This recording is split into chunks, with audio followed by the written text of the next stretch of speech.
नमस्कार दोस्तों, मैं रजत शर्मा एक बार फिर से हाजिर हूँ आपके सामने लेकर आपके लिए केवीएस की पेडागोजी की स्पेशल सीरीज।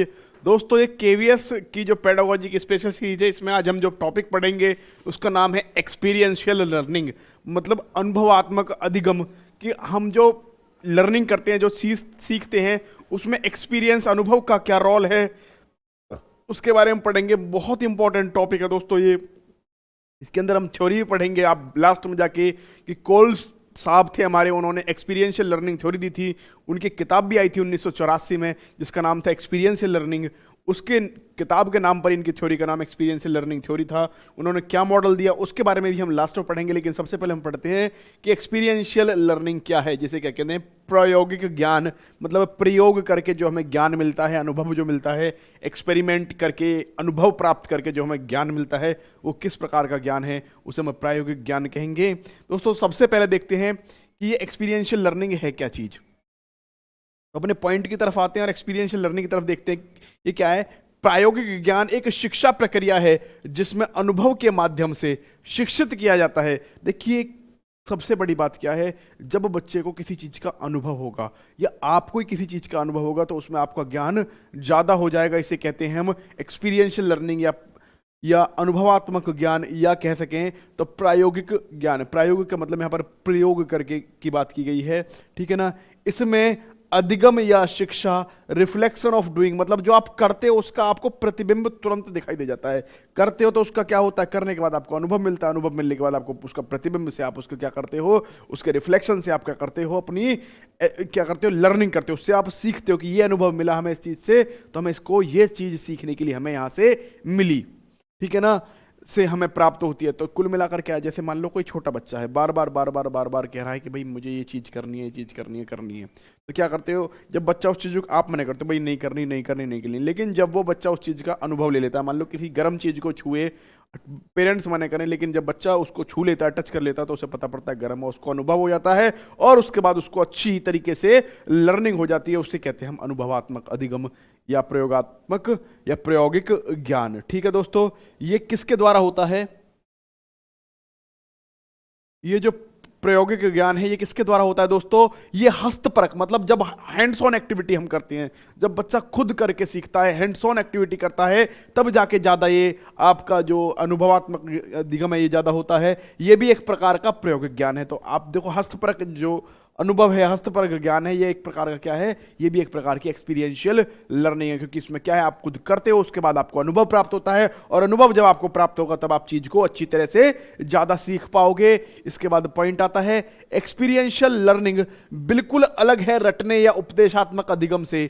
क्योंकि एक्सपीरियंशियल लर्निंग में विद्यार्थी एक्टिव रोल में रहता है, जबकि रटने में और पैसिव रोल में। देखो, जब बच्चा खुद काम करता है, मतलब जब क्या करता है, खुद एक्सपीरियंस, अनुभव प्राप्त करता है किसी चीज को, तो उसमें क्या, बच्चा बहुत ज्यादा एक्टिव रोल में रहता है। जबकि रटने के केस में क्या है, उसे जो चीज दे दी उसे वो रट लेगा, तो वहां पर एक्टिव रोल में रहता है जब खुद करके सीखता है किसी चीज को। और जब हम किसी चीज को उसको उपदेश देते हैं या उसे रटने की कहते हैं, तो वहां पर बच्चा क्या है, पैसिव रोल। उसका दिमाग वैसे नहीं चलता कि उसको क्या नई नई चीज करनी है, बस उसे तो उसके सामने एक चीज पड़ी है, उसको अपने दिमाग में उस लेनी है। इसको कहते हैं रटना या उपदेशात्मक। इसलिए कहते हैं कि एक्सपीरियंशियल लर्निंग बिल्कुल अलग है रटने या उपदेशात्मक शिक्षण से, क्योंकि वहां पर बच्चा एक्टिव रहता है, वहां पर बच्चा पैसिव रहता है। एक्टिव लर्निंग एक प्रकार की क्या है, फिलॉसफी या दर्शन है, या कहें तो एक तरीके की ये मेथडोलॉजी है, ठीक है ना। अगले पॉइंट की तरफ चलते हैं। यह डायरेक्ट टास्क एक्सपीरियंस, प्रत्यक्षकार अनुभव देती है तथा इसके माध्यम से शिक्षक बच्चे को एंगेज, व्यस्त रख सकता है। देखो, यहां पर बिल्कुल सही बात कही गई कि यह क्या करती है, डायरेक्ट टास्क एक्सपीरियंस, मतलब प्रत्यक्ष आपको अनुभव प्रदान करती है। प्रत्यक्ष आपने काम करा, उसका तुरंत आपको अनुभव प्राप्त हो गया। और इस यदि आप बच्चे से खुद इस काम को कराओगे, बच्चा खुद अपने आप लर्निंग बाय डूइंग करेगा, करके सीखेगा, तो उस टाइम पर बच्चा क्या होगा, बच्चा क्लास में व्यस्त रहेगा। और जब बच्चा ज्यादा व्यस्त रहेगा और एक से अधिक इंद्रियों का प्रयोग करेगा, तो उसका अधिगम, उसकी लर्निंग बहुत अच्छी होती है। इस बात को भी आपको याद रखना। लर्निंग कब अच्छी होगी, जब बच्चा क्लास में व्यस्त रखेगा, अपने आप को एंगेज रखेगा। तो वो शोर तो मचाएगा नहीं, क्योंकि उसकी एनर्जी कहां जा रही है, उस काम को सीखने में, उस काम को करने में, उसके अनुभव प्राप्त करने में, और उस टाइम पर उसकी एक से अधिक इंद्रियों का प्रयोग होगा, एक से अधिक सेंसेस का प्रयोग होगा। और जब भी क्लास में बच्चे की एक से अधिक सेंसेस इंद्रियों का प्रयोग होता है तो वहां पर क्या होता है, आपका वहां पर आपकी अच्छी लर्निंग होती है, बहुत अच्छी लर्निंग वहां पर देखने को मिलती है। जैसे कि मान लो आप क्लास में बैठे भी हो तो आप पढ़ भी रहे हो और आप क्या है अपने दिमाग से काम भी कर रहे हो, तो आपकी जब दोनों चीज, जैसे टीचर कुछ चीज बोल रही हो तो आपके सुनने की इंद्री तो लग रही है, लेकिन आपने क्या है, आपका दिमाग कहीं और है, तो दूसरी इंद्री नहीं, तो इसका मतलब क्या हुआ, आपका वो लर्निंग वहां पर नहीं होगी। इसलिए एक से अधिक इंद्रियों का प्रयोग यहां जहां पर होगा, कब, जब बच्चा एंगेज होगा। और एंगेज कब होगा, जब आपको उसको अनुभवात्मक अधिगम कराओगे या हैंड्स ऑन एक्टिविटी कराओगे, करके खुद काम कराओगे, तब जाकर उसे अच्छा अनुभव होगा। It also focus on high order concept clarity, ये उच्च अवधारणाओं को स्पष्टता के ऊपर बहुत ज्यादा एम्फेसिस देता है, बहुत ज्यादा जोर देता है। कि क्यों, क्योंकि देखो जब बच्चे को कोई भी अनुभव हो जाए, मान लो खुद आपने कोई काम करा, उससे आपको अनुभव हो गया कि भाई नहीं, ऐसे इस चीज को ऐसे करेंगे तो ये चीज खराब हो जाएगी, तो उसके बाद क्या होती है, आपको उसको जो भी काम आपने किया होगा, जो चीज का अनुभव लिया होगा, उस चीज का अनुभव लेने के बाद क्या होता है, आपको भी उसमें बहुत ज्यादा कंसेप्ट क्लियरिटी होती है, भाई यदि हम इस काम को ऐसे करेंगे तो ये काम ऐसे खराब हो जाएगा, ऐसे करेंगे तो ऐसे खराब हो जाएगा। तो आप क्या दूसरों को भी उपदेश देने लग जाते हो, और कोई चीज का उपदेश दूसरे को आप तभी दे सकते हो जब आपकी उस कंसेप्ट में क्लियरिटी हो, वो आप पूरी तरह से कंसेप्ट क्लियर हो। और इसका मतलब क्या है, आपकी उच्च स्तरीय अधिगम हो रहा है, आपके क्या है, हाई ऑर्डर कंसेप्ट क्लियरिटी हो पा रही है, हाई ऑर्डर आप थिंकिंग कर पा रही हो। और ये कब होगा, जब आप खुद किसी चीज में अनुभव ले चुके होगे। तो इसका मतलब क्या हुआ, ये फोकस करती है हाई ऑर्डर कंसेप्ट क्लियरिटी पर। जैसे क्या हुआ, आप मोटरसाइकिल पर बैठे, आपने मोटरसाइकिल के साइलेंसर पर रखा पैर, और साइलेंसर से गया आपका पैर जल। अगले दिन क्या हुआ, आपने एक दिन चप्पल पहन रखी थी और डायरेक्ट साइलेंसर के ऊपर पैर रख दिया, थोड़ी देर बाद देखा आपने उसकी चप्पल का जो तला था वो भी साइलेंसर से जल गया, तो आपने 2 बार अनुभव ले लिए। अब आपकी कंसेप्ट क्लियरिटी हो गई, अब मुझे क्या करना है, अब यदि मैंने साइलेंसर के ऊपर कैसे भी करके पैर रखा तो मेरा कहीं ना कहीं से नुकसान होना ही होना है। आपकी उच्च स्तर की इसमें कंसेप्ट क्लियरिटी हो गई, अब आप दूसरे को इसके ऊपर ज्ञान भी दे सकते हो कल को। तो इस तरह क्या हुआ, आपको कब हुई ज्ञान, जब आपको खुद आपने अनुभव लिए, तो अनुभव लेने के बाद में हाई ऑर्डर कंसेप्ट क्लियरिटी भी हो जाती है। इसके बाद हम बच्चों को लर्निंग बाय डूइंग, करके सीखने पर जोर देंगे। बच्चों को एक्टिविटी, क्रियाओं के माध्यम से सिखाएंगे, एक्शन के माध्यम से सिखाएंगे, डिस्कवरी, खोज के द्वारा सिखाएंगे, या एक्सप्लोरेशन को भी खोज ही कहते हैं, बच्चों को एक्सप्लोर करने के लिए कहेंगे, इन सब चीज के द्वारा सिखाएंगे। इन सब से क्या होता है, देखो लर्निंग बाय डूइंग, करके सीखने पर भी आप बच्चों को क्या है, अनुभव प्राप्त होते हैं। इसके अलावा बच्चा जब एक्टिविटी करता है तब भी उसे अनुभव प्राप्त होते हैं। इसके अलावा बच्चा जब एक्शन, कोई क्रिया करता है तब भी उसे अनुभव प्राप्त होते हैं। डिस्कवरी, खोज करता है तब भी उसे अनुभव प्राप्त होते हैं। जरूरी नहीं हर चीज सफल हो जाए, लेकिन अनुभव तो कुछ ना कुछ उसको प्राप्त होते हैं, और अनुभव जैसे ही प्राप्त होंगे उसकी लर्निंग उतनी ज्यादा अच्छी होगी। ठीक है ना। इसके बाद आता है कि हमें एक्सपीरियंशियल लर्निंग कैसे करनी है, कैसे करवानी है बच्चों को, कि बच्चों को हम कैसे करवाएं एक्सपीरियंशियल लर्निंग। इसके लिए सबसे पहले बात है, हमारी जो लर्निंग प्रक्रिया है, अधिगम प्रक्रिया, वो क्या होनी चाहिए, बाल केंद्रित, चाइल्ड सेंटर्ड होनी चाहिए। इसके बाद में हम बच्चों को क्या करवाएं, ज़्यादा से ज़्यादा हस्तपरक कौशल कराएं, हैंड्स ऑन एक्टिविटी, मतलब उसे खुद कार्य करने के लिए प्रेरित करें कि भाई तू अपने हाथ से इस काम को कर। अगला क्या है, छात्र को सक्रिय रूप से कक्षा में शामिल करें। छात्र सक्रिय रूप से कक्षा में शामिल हो, निष्क्रिय रूप से नहीं कि आपने जोर जबरदस्ती उसे बैठा लें, पढ़ पढ़ पढ़ पढ़, नहीं। यदि बच्चा क्लास में एक्टिव है, वो बच्चा क्लास में बढ़ चढ़ कर हिस्सा ले रहा है, तभी इसका मतलब क्या है, बच्चा सक्रिय रूप से कक्षा में शामिल है। और जो बच्चा सक्रिय रूप से कक्षा में शामिल होगा, वो बच्चा चीजों को अच्छी तरह से सीख पाएगा। बच्चे की कक्षा में पूर्ण व व्यवहारिक रूप से भागीदारी हो। यही बात हो गई कि बच्चे की कक्षा में पूर्ण भागीदारी हो, और व्यवहारिक रूप मतलब सही से बैठा हो, ऐसा नहीं कि बस बैठा ही बैठा है बच्चा, दिमाग कहीं और है, नहीं।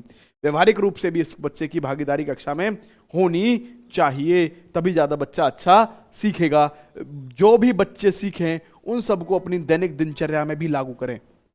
यदि मान लो आपने कोई बात सीखी, आपको कंसेप्ट पढ़ाया गया कि भाई लाभ हानि का कंसेप्ट पढ़ाते हैं आज हमने, यदि आपने लाभ हानि का कंसेप्ट पढ़ के कल उसे अपने दैनिक जीवन में यूज किया, इसका मतलब आपके लाभ हानि में कंसेप्ट क्लियर हो गए, तभी आप उसे दैनिक जीवन में यूज कर पाओगे, अदरवाइज नहीं कर पाओगे। इसका मतलब क्या हुआ, अनुभव जब आपको आता है तब आपकी कंसेप्ट क्लियरिटी बहुत अच्छी हो जाती है।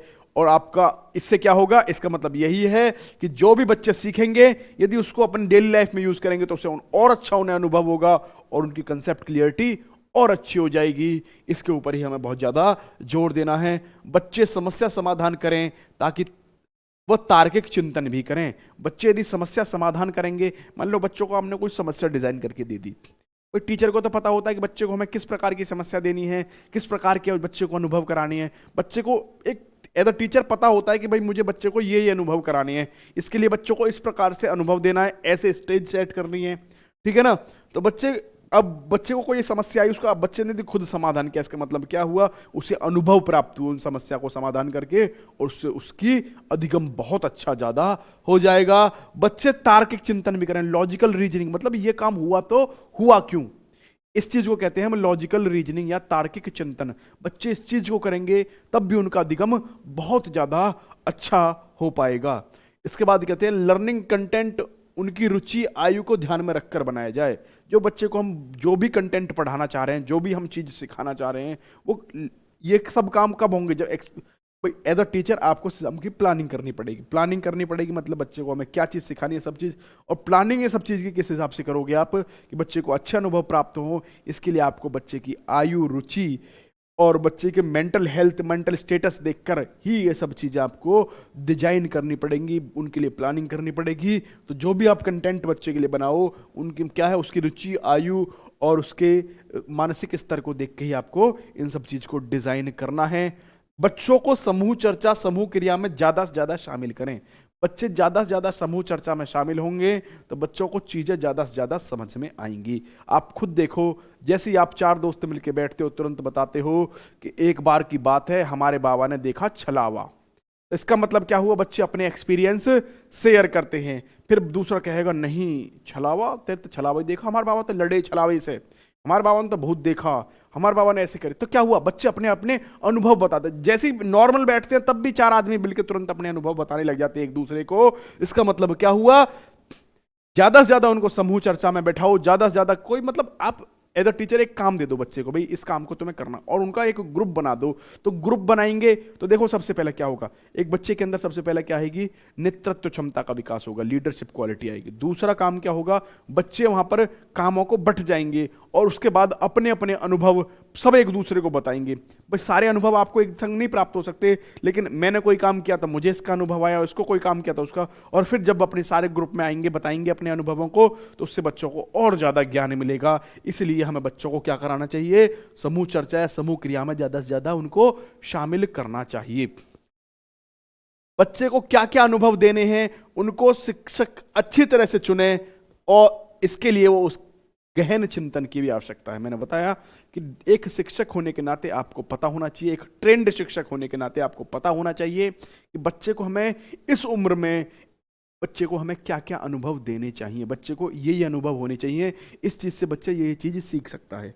एज अ टीचर ये आपका रोल है, और इसको चुनना आपका जिम्मेदारी, और चुनने के लिए आप नॉर्मल यूं नहीं कि तुरंत चुन लोगे, इसके लिए प्लानिंग होनी चाहिए प्रॉपर, इसके लिए गहन चिंतन होना चाहिए कि बच्चे को भाई ये चीज आनी चाहिए, इसके लिए बच्चे को ये अनुभव भी प्राप्त होने चाहिए।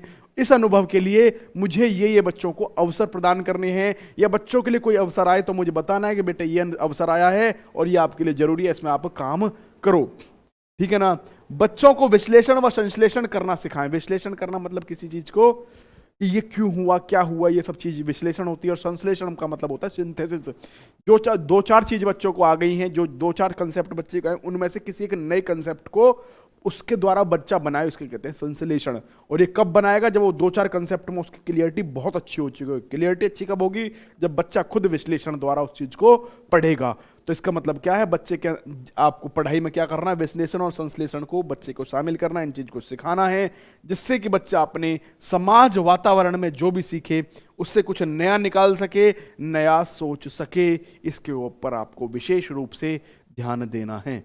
अगला पॉइंट है, बच्चे को हम स्ट्रक्चर्ड या प्लान्ड अनुभव देने हैं। बच्चे को हमें कैसे अनुभव देने हैं, स्ट्रक्चर्ड, प्रॉपर एक स्ट्रक्चर में, ठीक है, प्रॉपर प्लानिंग के साथ बच्चे को आपको अनुभव देने हैं, और जो अनुभव उसके आने वाले जीवन या सर्वांगीण विकास के लिए अति आवश्यक है। जो अनुभव उसके आने वाले जीवन और उसके सर्वांगीण विकास के लिए बहुत जरूरी है, क्योंकि हम कुल मिलाकर लास्ट में क्या करना है, बच्चे का सर्वांगीण विकास, ऑलराउंड डेवलपमेंट या होलिस्टिक डेवलपमेंट बच्चे का हमें करना है। हमें बच्चे को ऐसे सिखाना है कि जिससे बच्चे में कुछ खुद से पहल करने की प्रवृत्ति आए, बच्चे के अंदर खुद से इनिशिएटिव लेने की, खुद से रिस्क लेने की प्रवृत्ति आए कि नहीं जी, इस काम को मैं पहले करूंगा। यदि ऐसा कर रहा है तो बच्चे के अंदर क्या है, लीडरशिप क्वालिटी हो रही है, नेतृत्व क्षमता भी आ रही है। इसके अलावा बच्चे के अंदर डिसीजन के पावर भी आएगी, और डिसीजन लेना बच्चे को आना चाहिए। हो सकता है स्टार्टिंग में कुछ गलत डिसीजन ले, लेकिन यदि आपकी देखरेख में लेगा, एज अ टीचर आप हो और आपकी देखरेख में लेगा, आप फैसिलिटेटर के रूप में, वहाँ सुविधा प्रदाता के रूप में जब काम करोगे, तो हो सकता है एक आध बार बच्चा गलत डिसीजन ले, लेकिन उसको डिसीजन लेना आ जाएगा, जो कि उसकी लाइफ में बहुत बड़ा इंपॉर्टेंट रोल प्ले करेगा। डिसीजन लेना, बच्चे को डिसीजन लेना आना चाहिए। और ये सब काम आप कब सिखाओगे, जब उसे अनुभव होगा कि भाई ये इस बार मैंने ऐसा डिसीजन लिया था तो वो डिसीजन अपने आप में गलत साबित हुआ, तो उसे अनुभव हुआ तो चीज़ें को सीखेगा, फिर नई चीज अपनी डिसीजन लेगा, तो बच्चे को इस प्रकार अनुभव होता रहेगा और वो अच्छा एक हमारे देश का नागरिक होकर निकलेगा और बहुत अच्छा कोई वैज्ञानिक या कुछ और भी बन सकता है। बच्चे के अंदर स्वयं आकलन की प्रवृत्ति भी विकसित करेंगे। खाली टीचर ही आकलन नहीं करेगा, बच्चे के अंदर हमें क्या करना है, स्वयं आकलन, अपना भी आकलन बच्चा कर सके कि भाई मैं किस स्टेज पर हूं, क्या मैं सीख पा रहा हूं या नहीं सीख पा रहा। क्योंकि जब बच्चा स्वयं आकलन करेगा, इससे बच्चे अपने आप को समझेंगे तथा परिणामों के लिए जवाबदेही भी रहेंगे। मैं मान लो बच्चे को आपने कहा कि भाई, बच्चा कह रहा है नहीं मुझे तो ये काम करना है, मुझे साइकिल चाहिए, मुझे तो साइकिल चाहिए, मुझे तो साइकिल चाहिए। अब बच्चे से कहो कि तू अपना इस चीज का स्वयं आकलन कर कि साइकिल क्या तेरे लिए जरूरी है या नहीं। एज अ पेरेंट होके आप डिक्टेटरशिप करके आप बच्चे को ऊपर ना कर दो कि भाई नहीं तेरे को साइकिल नहीं मिलेगी। नहीं, बच्चे को आप ये सिखाओ कि तेरे को साइकिल चाहिए तो तू साइकिल ले, लेकिन पहले एक चीज कर कि साइकिल के तू पहले कुछ इसमें नुकसान लिख, कुछ फायदे लिख। तो बच्चा नुकसान और फायदे दोनों लिखेगा, उसमें देखेगा नुकसान ज्यादा है फायदे ज्यादा हैं। उसके बाद बच्चा क्या करेगा, अपना आकलन करेगा, क्या मुझे साइकिल लेनी चाहिए या नहीं लेनी चाहिए। अब इससे क्या होगा, बच्चे के अंदर क्या होगी, अपना डिसीजन लेने की पावर आएगी। और इसके बाद मान लो बच्चा कहता है नहीं जी मुझे तो साइकिल चाहिए, तो उसके बाद जो परिणाम होंगे उसकी जवाबदेही भी बच्चे के ऊपर खुद आ जाएगी। इसके ऊपर क्या है, बच्चे के ऊपर जिम्मेदारी आने लगेंगी, बच्चा जवाबदेही देने लगेगा। और जब बच्चा जवाबदेही देगा, हो सकता है कि बच्चा उस चीज में फेल भी हो या पास भी हो, जरूरी नहीं कि हर चीज उसकी सही सही जाए। लेकिन जब बच्चा किसी चीज में फेल हो जाएगा, कोई रिजल्ट आएगा, उस मान लो किसी चीज में उसको लगा कि नहीं भाई मेरे को लिए तो ये चीज गलत साबित हुई, तो उससे क्या है, बच्चा निकलने की आगे कोशिश करेगा और उसे क्या है, अच्छी तरह से बच्चा आगे बढ़ने की सोचेगा। यही बात यहां पर बताई गई कि बच्चे के अंदर स्वयं आकलन की प्रवृत्ति भी विकसित करेंगे। इससे बच्चे अपने को समझेंगे तथा परिणामों के लिए जवाबदेही भी कर सकेंगे, जिससे कि अगर बच्चा कहीं कमजोर हो तो रिस्पॉन्सिबिलिटी लेकर बच्चा खुद अपने रिस्पॉन्सिबिलिटी लेगा तथा स्वयं आकलन द्वारा हुए अनुभव से आगे बढ़ने की सोचेगा। और हमें क्या करना है, बच्चे को जीवन में आगे बढ़ाना है। फेलियर्स तो आएंगे, लेकिन बच्चे के अंदर सोच कैसे विकसित हो जाएगी, स्वयं आकलन से प्राप्त हुए अनुभव से कि भाई नहीं इस चीज ऐसा हुआ तो अगली बार ऐसा नहीं करूंगा, और इससे क्या करूंगा, मैं आगे बढ़ सकूंगा। अगला पॉइंट क्या है, बच्चे को इस लायक बनाना है कि वे समस्या निर्माण भी करें, प्रश्न भी पूछें और खुद अपनी व अपने साथी की, जैसे कहते हैं पीयर असेसमेंट, वो उनकी क्या कर सकें, मूल्यांकन भी कर सकें। बच्चों को हमें इतना सक्षम बनाना है। अगला पॉइंट है, बच्चे को होलास्टिक टास्क में एंगेज करना है। होलास्टिक टास्क मतलब बच्चे का हमें करना है सर्वांगीण विकास। हमारा उद्देश्य यह है बच्चे का सर्वांगीण विकास करना। तो सर्वांगीण विकास के लिए क्या करेंगे, हम बच्चे को सर्वांगीण या होलास्टिक टास्क भी देंगे। होलास्टिक टास्क देने का मतलब खाली पढ़ाई रिलेटेड नहीं, बच्चों को सभी तरीके से, जिससे कि क्या बच्चा सभी फील्ड में अच्छा प्रदर्शन कर सके। इसलिए टास्क भी उसको कैसे दिया जाएंगे, होलास्टिक, ठीक है ना, जिसमें सभी चीज़ों को क्या हो, समायोजन हो, उस चीज़ में हम बच्चे को एंगेज करना है। ये बात क्या कहती है, क्योंकि उससे क्या होगा, उसे होलास्टिक अनुभव प्राप्त होंगे और उससे क्या होलास्टिक डेवलपमेंट उसका होगा। बच्चे के अंदर रिस्क, जोखिम लेने की प्रवृत्ति भी हमें विकसित करवानी है। इसके लिए हमें उसे अवसर प्रदान करने हैं, क्योंकि ऐसा करेगा तो बच्चा जीवन में साहसी बनेगा, और जीवन में साहस बहुत जरूरी है, रिस्क बहुत जरूरी है जीवन में लेना। स्टार्टिंग अभी से कर देंगे तो अच्छे अनुभव प्राप्त होंगे और आगे चल के वो कोई गलतियां नहीं करेगा, ज्यादा से ज्यादा क्या करेगा, रिस्क सही लेगा या अपने डिसीजन सही लेगा। इसके बाद क्या है, रोल ऑफ टीचर। टीचर का क्या रोल है, अनुभवात्मक अधिगम में या एक्सपीरियंशियल लर्निंग में। तो टीचर एक सुविधा प्रदाता के, टीचर का काम ही केवल क्या है, सुविधादाता, एज अ फैसिलिटेटर। बस बच्चे को जहां भी आए हेल्प करनी है बच्चे की। उसके बाद तथा कार्य के लिए बच्चे को ज्यादा से ज्यादा प्रेरित करे किसी भी काम के लिए। ये टीचर का पहला रोल हुआ। बच्चे के लिए उचित एक्टिविटी डिजाइन करे, उचित क्रियाएं डिजाइन करे, अकॉर्डिंग टू बच्चे की नीड क्रियाओं की डिजाइन करे, जिससे कि बच्चे को उपयुक्त अनुभव मिले, जो उनके लिए बहुत ज़्यादा जरूरी है। ऐसी क्रियाओं को बच्चे के लिए डिजाइन करे। टीचर बच्चे को अच्छे अनुभव देने के लिए समस्या निर्माण करे जिसका समाधान बच्चे ढूंढेंगे, तथा इस सब के लिए वो क्या करेगा, एक भूमिका निर्माता के रूप में काम करेगा, एज ए स्टेज सेटर के रूप में काम करेगा। स्टेज सेटर का मतलब क्या हुआ, टीचर बच्चों को अच्छे अनुभव देने के लिए समस्या निर्माण करे। बच्चों को भाई अनुभव देने, हमें कोई बच्चे को कोई चीज़ सिखानी है तो क्या करना है, टीचर ऐसे ऐसे एक पूरा सा पूरा क्या कर दे, एक पूरी की पूरी स्टेज सेट कर दे, एक भूमिका कर दे। यदि बच्चा ऐसे करेगा तो यहाँ पर फंसेगा, फिर यहाँ पर फंसेगा तो इसे इतना दिमाग लगाना पड़ेगा, ऐसे करेगा। तो कुल मिलाकर क्या है, ये टीचर का काम है कि बच्चों के लिए इस प्रकार की समस्या निर्माण करे जिससे कि उन्हें अच्छे से अच्छे अनुभव प्राप्त करें जो उनके जीवन में उनको सफलता की ओर ले जाएं। इस सब के लिए वो क्या काम करेगा, एक भूमिका निर्माता की तरह काम करेगा, भूमिका निर्माण करेगा।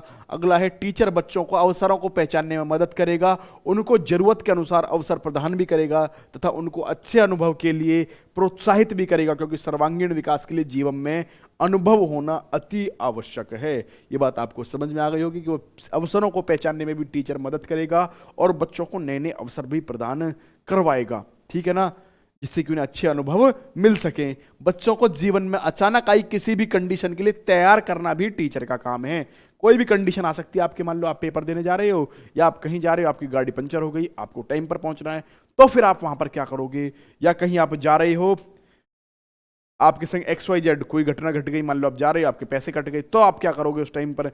या मान लो आप कोई काम कर रहे हो, सही जा रहा है वो काम, एकदम उसमें कोई प्रॉब्लम आ जाए, फिर क्या करोगे। तो वहां पर एक अचानक आई कंडीशन के लिए भी आपको एक्सपीरियंस देना टीचर का काम है, ठीक है ना। तो उन सब के लिए तैयार करना भी टीचर काम है, तथा बच्चे को उस कंडीशन के एक्सपीरियंस और परिणामों से सीखना कैसे है, यह महारत भी टीचर को बच्चों को हासिल करानी है, ठीक है ना। नई नई कंडीशंस देकर बच्चों को, इससे क्या है, बच्चे का मेंटल स्टैंडर्ड बहुत अच्छा हो जाएगा, क्योंकि उसे नए नए अनुभव प्राप्त होंगे। बच्चे को बताना है कि लाइफ में मिस्टेक भी होती हैं। बच्चे को क्या बताना है कि भाई लाइफ में गलतियां तो होती हैं और हमें क्या है, सफलता भी मिलती हैं, लेकिन इन सब में अपने इमोशंस को कैसे कंट्रोल करें। भाई देखो, आपकी लाइफ में इमोशंस को कोई भी खत्म नहीं कर सकता, इमोशंस का बहुत बड़ा रोल है, लेकिन हाँ, एज अ टीचर अब मेरा क्या, यदि मैं टीचर होऊंगा तो मेरा क्या काम रहेगा, बच्चों के इमोशंस को कैसे कंट्रोल करना जाए, उनको ये चीज सिखाना। क्योंकि हर समय आप इमोशंस में नहीं रह सकते, आपको कंट्रोल करना पर्टिकुलर टाइम पर पर्टिकुलर इमोशन को बहुत जरूरी है। आपको सफलता है तो वहां पर भी इमोशन कंट्रोल करने, आपको कोई क्या हुआ, कोई दिक्कत हुई, आपको कोई फेलियर हुआ, तो भी आपको इमोशंस कैसे कंट्रोल करने हैं। एज अ टीचर ये रोल है एक टीचर का कि बच्चों को कंट्रोल करना सिखाए, इस चीज का भी बच्चों को अनुभव दे। अगला पॉइंट है, टीचर छात्रों की रुचि की पहचान करेगा तथा उसी के हिसाब से बच्चों को पढ़ाएगा। पहले रुचि की पहचान करेगा और उसी के हिसाब से बच्चों को वो पढ़ाएगा। अगला क्या है, एक्सपीरियंशियल लर्निंग में बच्चों का रोल क्या है। अब बच्चों का रोल देखेंगे कि बच्चों का रोल क्या है। तो बच्चों का रोल क्या है, इसमें हम देखेंगे कि बच्चे किस प्रकार सीखेंगे। सबसे पहला पॉइंट क्या है, बच्चे को हम देखेंगे कि बच्चे कैसे सीखेंगे, अपने पर्यावरण में खोज करेंगे, हैंड्स ऑन एक्सपीरियंस लेंगे, हस्तपरक अनुभव लेंगे, इसके द्वारा बच्चे सीखेंगे। बच्चा क्या है, कोई चीज कैसे वह क्यों हुई, क्यों कारण जानेगा, कैसे हुई, तो उससे उसको अनुभव प्राप्त होंगे, जानने की कोशिश करेगा। इससे अंदर क्या होगी, खोज की प्रवृत्ति भी आएगी और इससे बच्चे को अच्छे अनुभव मिलेंगे और बच्चा अच्छी तरह सीखेगा। समूह कार्य करेंगे तथा वहां अपने कार्य को शेयर करेंगे तथा कार्य पर चिंतन भी करेंगे अपने समूह में, तो क्या होगा, तो भी बच्चे को अच्छे एक्सपीरियंस मिलेंगे और तो भी बच्चा अच्छे लर्निंग करेगा।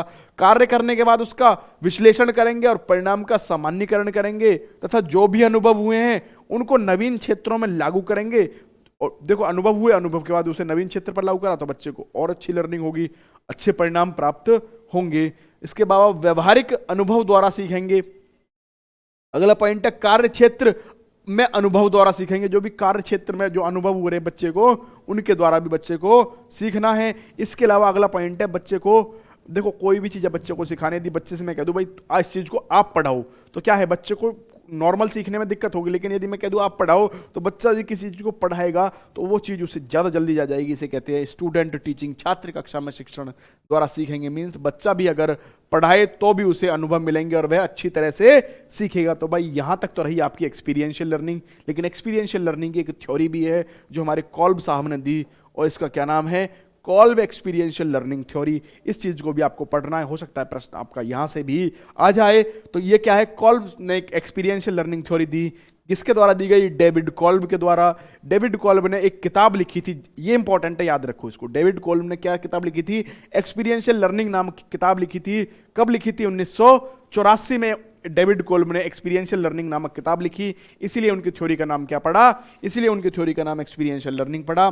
कॉल्ब साहब के अनुसार अधिगम एक क्या है, संज्ञानात्मक प्रक्रिया। अधिगम क्या है, learning is a cognitive process, मतलब ये दिमाग से रिलेटेड होती है, हमारे से लर्निंग जब ही होगी जब हमारा दिमाग संज्ञान अच्छा होगा। तो क्या बताया उन्होंने, अधिगम एक संज्ञानात्मक प्रक्रिया है, एक कॉग्निटिव प्रोसेस है।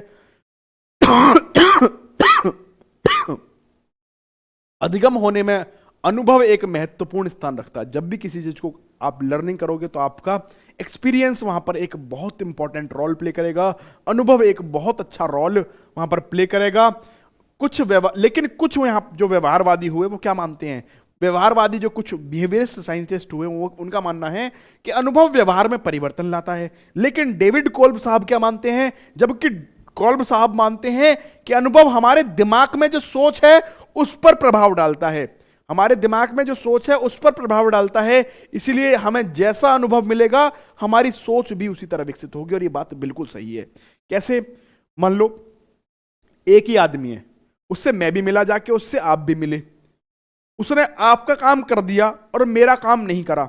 तो देखो आपको अनुभव हुआ अच्छा, आपके लिए वो बहुत अच्छा आदमी हो गया, लेकिन मेरे लिए क्या होएगा, मेरे लिए वो आदमी बहुत बुरा हो जाएगा। क्यों, क्योंकि उसने मेरा काम नहीं किया। तो क्या हो गया, इसने आपके दिमाग पर सोच प्रभाव डाला और उस सोच ने क्या करा, नहीं ये आदमी बुरा है भाई, इसने हमें गंदे अनुभव दिए, इसका मतलब ये आदमी बहुत बुरा है। हो सकता है कल को वो आदमी आपका काम कर दे और आपका वो बिल्कुल भगवान ही बन जाए एक तरीके से, आपका ऐसा काम रुका हुआ कर दे तो तुरंत आपके वहां पर क्या हुआ, आपको अच्छे अनुभव मिले और तुरंत आपकी सोच में परिवर्तन आया। सोच पर कहां पर से काम करती है, दिमाग से। तो अनुभव हमारे दिमाग पर जोर डालते हैं और दिमाग में क्या होती है, हमारे में सोच। तो क्या है, इसलिए हमारी अनुभव जैसे प्राप्त होते हैं वैसे हमारी सोच में परिवर्तन आता है। यही बात हमारे डेविड कॉल्ब साहब ने कही। अगला है, डेविड कॉल्ब साहब ने एक होलास्टिक मॉडल दिया, जिसे कहते हैं सर्वांगीण मॉडल दिया। एक मॉडल बनाया उन्होंने, एक चित्र मॉडल सा टाइप बनाया जिसका नाम दिया उन्होंने सर्वांगीण या होलिस्टिक मॉडल दिया, जो कि अधिगम को समझने के लिए है। इससे क्या बच्चे आप लर्निंग को समझ सकते हो, इस मॉडल के द्वारा आप क्या लर्निंग कैसे होती है इसको समझ सकते हो। कॉल्ब ने अधिगम को स्तरों में विभाजित किया। कॉल्ब साहब ने क्या करा, जो लर्निंग है उस मॉडल में उसको स्टेजेस में डिवाइड किया। उन्होंने 4 स्टेजेस बताए, उसको स्तरों में बांटा। कॉल्ब ने अधिगम शैली जो लर्निंग स्टाइल है वो भी बताई कि क्या कौन कौन सी लर्निंग स्टाइल्स होती हैं। तो देखो ये है कॉल्ब साहब का लर्निंग जो इनका मॉडल है, ये क्या है, साइकिल में है। ये क्या है, साइकिल में। कैसे साइकिल में, अभी आपको मैं बताता हूं।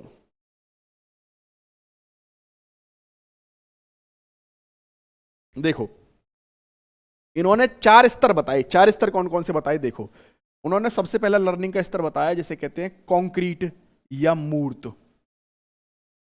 अनुभव। पहला स्तर बताया उन्होंने कॉन्क्रीट या मूर्त एक्सपीरियंस। मतलब सबसे पहले कोई आदमी क्या करेगा, किसी चीज का मूर्त अनुभव या छू कर टच कर कर, इसे यहां पर निकला है फील कर कर आप क्या कर सकोगे, किसी चीज का अनुभव लोगे और आपको वहां पर फिर लर्निंग होगी। उसके बाद फिर क्या होगा, फिर दूसरे नंबर पर उन्होंने बताया कि दूसरे नंबर पर क्या होगा, फिर किसी चीज का आप क्या करोगे, अनुभव, देखकर किसी चीज को अनुभव करोगे, किसी चीज को देखोगे और फिर अनुभव करोगे। इसे कहते हैं रिफ्लेक्टिव ऑब्जर्वेशन। मतलब किसी चीज को देखकर अनुभव करेगा कोई आदमी तब सीखेगा। और तीसरा उन्होंने बताया, इसे कहते हैं एब्स्ट्रैक्ट कॉन्सेप्चुअलाइजेशन। मतलब एब्स्ट्रैक्ट का मतलब होता है अमूर्त, मतलब केवल आप सोचोगे। मान लो मैं आपसे कहूंगा आपको गोवा जाना है, तो आप क्या अपने दिमाग में चित्र लाओगे, यार हम कल गोवा जा रहे।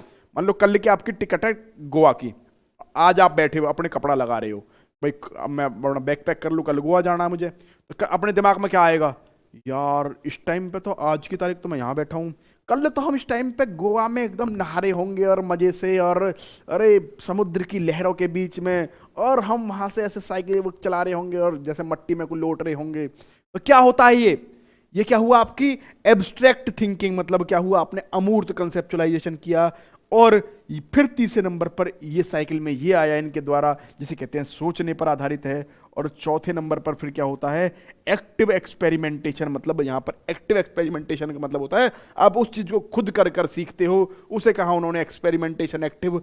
और फिर ये यहां पर काम खत्म हो गया, फिर अगली साइकिल फिर से चालू हो जाएगी। फिर आपको कोई क्या होगा, फिर आपको कोई मूर्त अनुभव होगा, फिर आप क्या करोगे, उसको देखकर उस चीज को सोचोगे।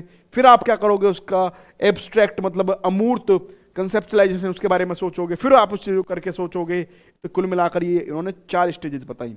अभी डरो मत, आपको मुझे लगता है अभी तो कुछ समझ में नहीं आया, लेकिन मैं अभी आपको इस चीज को समझाऊंगा डिटेल में। अभी तो खाली मैं आपको मॉडल दिखा रहा हूं, अभी इसकी डिटेल आगे बताऊंगा, डरे नहीं।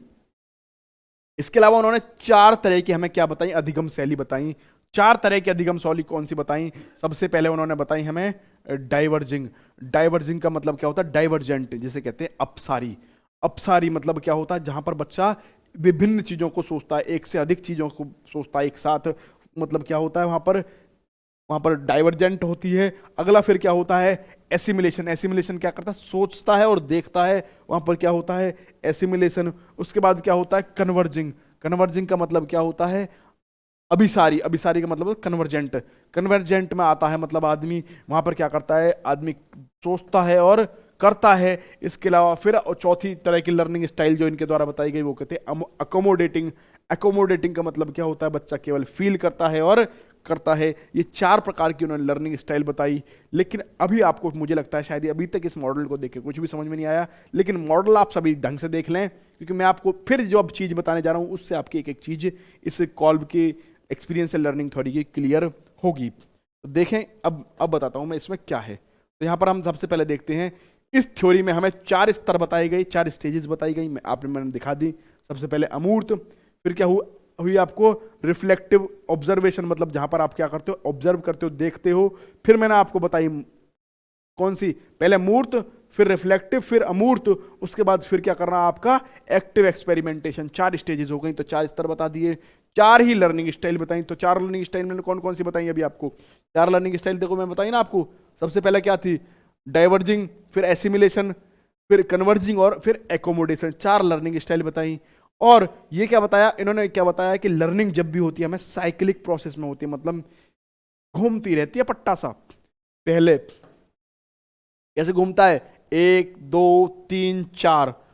अब जरूरी नहीं है कि हर बच्चा, कोई भी मान लो कोई भी बच्चा किसी भी लर्निंग में घुसेगा तो इनके हिसाब से क्या है, ये चारों स्टेजेस बच्चे को पार करनी होंगी, और चारों में से कोई भी स्टेज को छोड़ नहीं सकता। जब तक चारों स्टेज नहीं होंगी तो किसी भी चीज की लर्निंग नहीं होगी, और हमेशा क्या होगी, साइकिल में होगी। डेविड कॉल्ब साहब ने यही बात कही। साइकिल में कैसे होगी ये भी सुनो। मान लो हो सकता है, इनके हिसाब से एक बात है, इन्होंने क्या कहा कि ये काम क्या होगा, ये साइकिल में ही काम चलेगा, है ना। लेकिन जरूरी नहीं कि कोई बच्चा पहली स्टेज से ही घुसे, हो सकता है कोई बच्चा यहां से घुसे। लेकिन यदि कोई बच्चा यहां से घुसेगा, फिर इसकी अगली स्टेज ये होगी, फिर अगली स्टेज ये होगी, फिर अगली स्टेज ये होगी, फिर दोबारा साइकिल यहां से स्टार्ट हो जाएगी। तो इसका मतलब क्या है, इनका मतलब है कि बच्चा क्यों लर्निंग होगी, तो लर्निंग में उसको चारों स्टेजेस पार करनी होंगी, ये बात पक्की है। जरूरी नहीं कि पहली स्टेज से ही बच्चा कोई किसी लर्निंग में घुसे, हो सकता है तीसरी से घुस जा, चौथी से घुस जा, हो सकता है दूसरी से घुस जा, लेकिन जहां से भी घुसेगा उसे चलानी साइकिल सीधी पड़ेगी, चक्की सीधी चलेगी उसकी, ऐसे नहीं चक्की उल्टी चल जाएगी। लर्निंग हमेशा इसी वे में होगी, मतलब इसके बाद यही स्टेप आएगा, इसके बाद ये आएगा, इसके बाद ये आएगा। यदि लर्निंग यहां से स्टार्ट हो रही है तो अगला स्टेप बच्चे का यही होगा, फिर अगला स्टेप बच्चे का ये होगा, फिर अगला स्टेप ये होगा, और यहां पर आके साइकिल खत्म, फिर अगली साइकिल फिर यहां से स्टार्ट हो जाएगी। तो ये डिपेंड करता है कि बच्चे की लर्निंग स्टाइल कैसी है।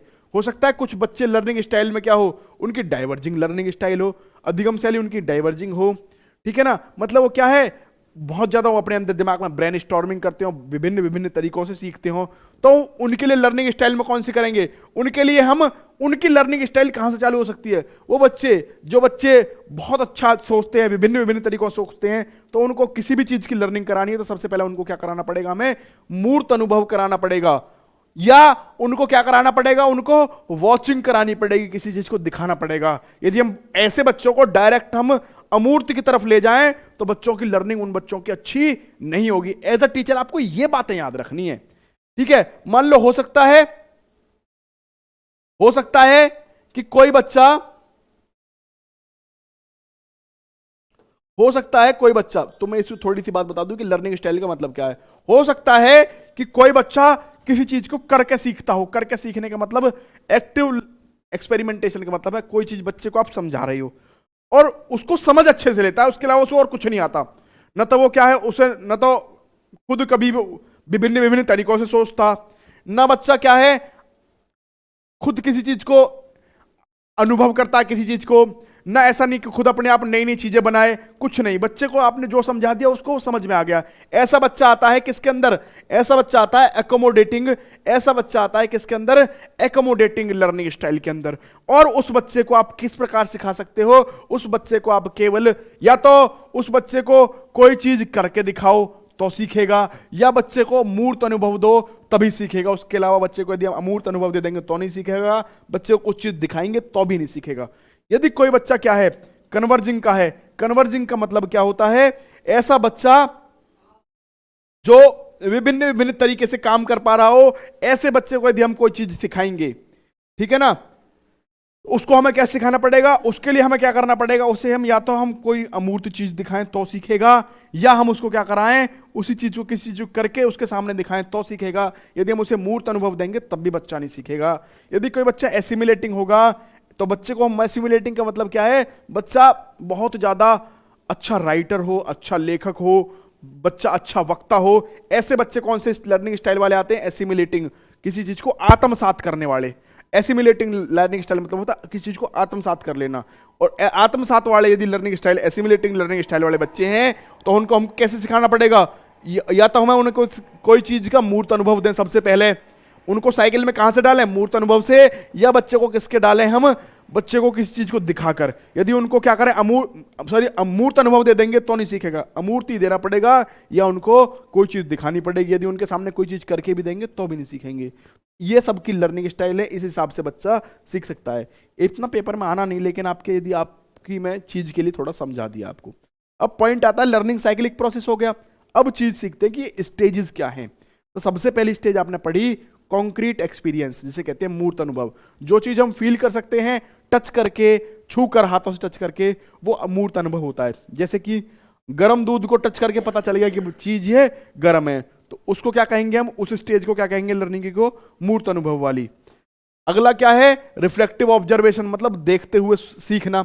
देखते हुए सीखना, यहां पर सूचना नहीं, सीखना। तो जो चीज आप देख रहे हो उसके बारे में सोच रहे हो, इसे कहते हैं रिफ्लेक्टिव ऑब्जर्वेशन। जैसे आपको मैंने क्या कहा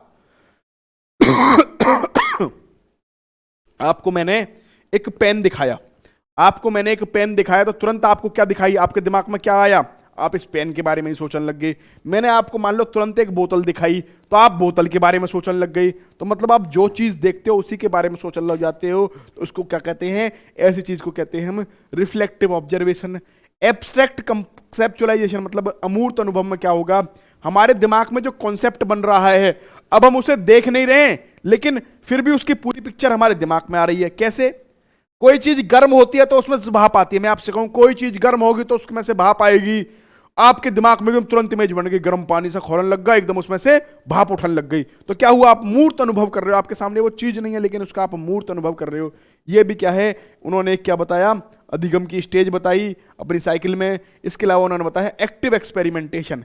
एक्टिव एक्सपेरिमेंटेशन का मतलब बताया अपने हाथ से उस चीज को करना, उस कंसेप्ट को दैनिक जीवन में लागू करने का मतलब क्रियात्मक रूप से उस चीज को करना, वो कहलाता है एक्टिव एक्सपेरिमेंटेशन। अब इसका उदाहरण देता हूं, इस उदाहरण से आपका पूरा कंसेप्ट क्लियर हो जाएगा। जिस भाई को अब तक कुछ समझ में नहीं आया इस कॉल्ब की थ्योरी में, अब क्लियर हो जाएगा। मान लो एक बच्चा है, उसने पहली बार कालीन देखी, कालीन मतलब जो कारपेट होता है, पहली बार देखी, ठीक है। अब बच्चे ने कालीन को टच करके देखा, अरे भाई बड़ा ये तो अच्छी सी चीज है, तो गुदगुदी सी चीज है, ठीक है। तो बच्चे ने यहां पर क्या लिया, मूर्त अनुभव। तो वो साइकिल में कहां से घुसा, मूर्त अनुभव से, ठीक है ना। फिर बच्चे ने उसे जब अनुभव किया, लगाते हुए देखा, अब क्या हुआ, कालीन बिछाने वाले आए कमरे में, तो उन्होंने उस कालीन को बिछाया उस कमरे में, काटा पीटा कहीं से कुछ करा, लेकिन वो पूरी सेट कर गई। तो बच्चे ने यहां पर क्या लिया, अब बच्चे ने उसको देखकर क्या करा, रिफ्लेक्टिव ऑब्जर्वेशन करके उसको देखकर उस चीज को अनुभव किया कि इसे ऐसे लगाते हैं, ऐसे करते हैं, ऐसे करते हैं, ये करते हैं। अब क्या हुआ अगला केस, फिर एक दिन क्या हुआ, फिर एक दिन गणित के टीचर ने बच्चों को प्रश्न दिया कि एक रूम में कालीन बिछाने हैं, और जैसे ही उसके दिमाग में आया कि एक रूम में कालीन बिछाने हैं, तुरंत उसके दिमाग में अमूर्त चिंतन हो गया, अरे कालीन तो मैंने देखे, अरे ये तो ऐसे बिछते ऐसे बिछते हैं, इसका मतलब उस टाइम पर कालीन नहीं है उसके सामने, लेकिन उसे क्या हो गया, एब्स्ट्रैक्ट कंसेप्चुलाइजेशन हो गया, उसे अमूर्त अनुभव हो गया। ये कौन सी हो गई आपकी थर्ड स्टेज। और फिर क्या हुआ, फिर बच्चे ने उस कंसेप्ट को अपने गणित के सवाल में लगा दिया कि ऐसे ऐसे कालीन बिछती है, तो वहां पर क्या है, पूरा का पूरा उस जो छत का एरिया है उसको ही निकाल देंगे, वही उसका क्षेत्रफल हो जाएगा कालीन का, ठीक है ना। जो कमरे का जो फ्लोर का एरिया है, मतलब कमरे का जो फर्श का एरिया है उसको निकाल देंगे, क्षेत्रफल को निकाल देंगे, वही कालीन का क्षेत्रफल हो जाएगा। तो बच्चे ने तुरंत उस कंसेप्ट को अपने जो घर में लिया था अनुभव, जो उसके दिमाग में अमूर्त आया, तुरंत उस कंसेप्ट को लगाया और क्या करा, उस सवाल को सॉल्व कर दिया। इसे कहते हैं एक्टिव एक्सपेरिमेंटेशन, तुरंत करके सीखना। क्या आपको बात समझ में आई या नहीं, कैसा इसे एग्जांपल से समझ में आ गया कि पूरी क्या कॉल्ब की साइकिल होती है। किसी चीज को आप सीखोगे तो कैसे सीखोगे, सबसे पहले उसका मूर्त अनुभव लोगे, उसे टच करके देखोगे, फिर उसको देखकर सीखोगे, ठीक है ना। जैसे जेसीबी की आया था, जेसीबी की खुदाई चल रही है, तो सबसे पहले तुमने जेसीबी देखा, और जेसीबी तो बढ़िया चीज है, ये तो टच करके देखा, ये तो ओ भैया ये तो बड़ी चीज है। फिर आपने क्या करा, जेसीबी कहीं पे खुदाई कर रहा था, फिर आपने वहां खुदाई देखी, तो क्या हुआ, आपको अनुभव हुआ। फिर क्या हुआ, एक दिन मैथ का मास्टर आया, मैथ का मास्टर ने सवाल दिया कि ऐसे ऐसे जेसीबी खुदाई करता है, ऐसे इतनी मट्टी निकालता है, कुआं खोदता है या गड्ढा खोदता है, तुम्हारे तुरंत दिमाग में आगा, जेसीबी तो ऐसे खोदे करे, जेसीबी का जो ऐसा हो करे ना, कैसा हो करे, वो चौखुंटा सा हो करे, ठीक है ना। तो तुम्हारे दिमाग में उस चीज का आ गया, तुरंत उसने आपने उसका सवाल निकाल दिया कि जेसीबी का जो भरने का जुगाड़ होता है वो कैसा होता है, चौखुंटा सा होता है, तो उससे क्या होएगा, उस चौखुंटे का क्षेत्रफल निकाल दे, इसका मतलब क्या होएगा, लंबाई गुणा चौड़ाई गुणा ऊंचाई, तो उससे क्या आ जाएगा हमारा आयतन, और जितनी आयतन होगी उतनी मट्टी भरी जाएगी। तुरंत आपने उस सवाल को कर दिया, तो क्या हो गया आपका एक्टिव एक्सपेरिमेंटेशन। इस तरीके से कोई भी चीज की लर्निंग होती है, ये बात कॉल्ब साहब ने कही। क्या आपको बात समझ में आई या नहीं। अगला पॉइंट है, कॉल्ब ने कहा कि जरूरी नहीं आप लर्निंग साइकिल में मूर्त अनुभव से ही घुसो, जरूरी नहीं कि फर्स्ट स्टेज कॉन्क्रीट स्टेज से घुसो, नहीं, मैंने बताया ना आपको, आप कहीं से भी साइकिल में घुस सकते हैं, लेकिन लर्निंग साइकिल सीधी ही चलेगी, रिवर्स में नहीं चलेगी। चक्की सीधी चलेगी, चक्की उल्टी नहीं चलेगी। और हम सभी स्तरों पर जाएंगे, किसी भी स्तर को नहीं छोड़ेंगे, और हमें सीक्वेंस को भी फॉलो करते चलना है कि पहले के बाद दूसरा, दूसरे के बाद तीसरा, तीसरे के बाद चौथा। मतलब कंक्रीट के बाद वो क्या आएगा, रिफ्लेक्टिव ऑब्जर्वेशन आएगा, उसके बाद में एब्स्ट्रैक्ट वाला आएगा, उसके बाद में एक्टिव पार्टिसिपेशन या एक्टिव एक्सपेरिमेंटेशन आएगा। यदि आप एक्टिव एक्सपेरिमेंटेशन से घुसते हो तो फिर आप कहाँ पर जाओगे, फिर आप कंक्रीट पर जाओगे, कंक्रीट के बाद फिर क्या होएगा आपका रिफ्लेक्टिव ऑब्जर्वेशन पर, और फिर आप कहाँ पर आओगे, आप एब्स्ट्रैक्ट पर आओगे, और आपकी साइकिल खत्म होगी। तो यही बात डेविड कॉल्ब साहब ने बताई। आपको मेरी क्लास कैसी लगी एक्सपीरियंशियल लर्निंग की, मैंने आपको बिल्कुल कंप्लीट एक्सपीरियंशियल लर्निंग करा दी है। पेपर में प्रश्न आपको 2 से 3 नंबर का यहाँ से जरूर देखने के लिए मिलेगा, क्योंकि यूनिट 2 अपने आप में पूरी 15 नंबर की है, और बहुत अच्छी तरीके से उसमें सिलेबस दिया हुआ है, प्रॉपर नया सिलेबस है इसका, अच्छी तरीके से मैं आपको पढ़ा रहा हूँ। तो बस ज़्यादा से ज़्यादा मेरी इस वीडियो को शेयर करें, मैं आपसे बस इतना ही चाहता हूँ। और इस अच्छी तैयारी के लिए आप चाहें तो हमारे दिशा अकेडमी दादी के ऐप को डाउनलोड करके वहाँ से हमारा कोर्स परचेज कर सकते हैं। थैंक यू दोस्तों, बहुत बहुत धन्यवाद, thank you very much, thank you दोस्तों, बहुत बहुत धन्यवाद। और इसी तरह की वीडियो आपको डेली भी मिलती रहेंगी। थैंक यू दोस्तों।